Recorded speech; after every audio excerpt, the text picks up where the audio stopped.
Saudara, terima kasih Anda masih bersama kami dalam Kompas Aceh. Polda Aceh bersama Polres jajaran menyiapkan 4.000 personil untuk mengamankan jalannya pemilu 2024 mendatang.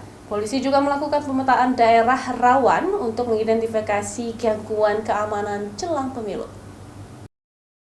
Polda Aceh akan melakukan operasi Mantap Brata untuk pengamanan pemilu 2024. Operasi ini akan mengamankan jalannya seluruh tahapan pemilu mendatang.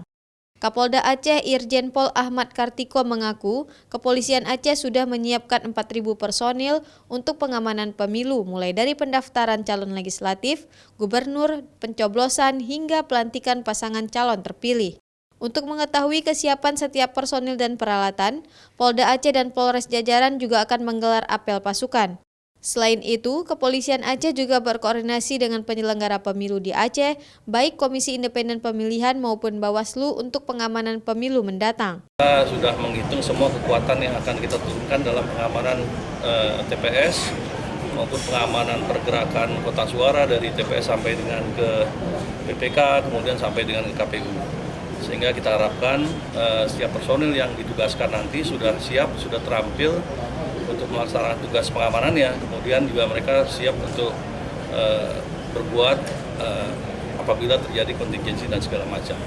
Sekitar 4.000 dengan jajaran Polres, 23 Polres yang ada di kita, termasuk personil Polda akan kita turunkan untuk backup di wilayah. Irjen Ahmad Kartiko yang baru menjabat Kapolda ini juga berharap situasi Aceh tetap aman dan kondusif hingga seluruh proses pemilu usai.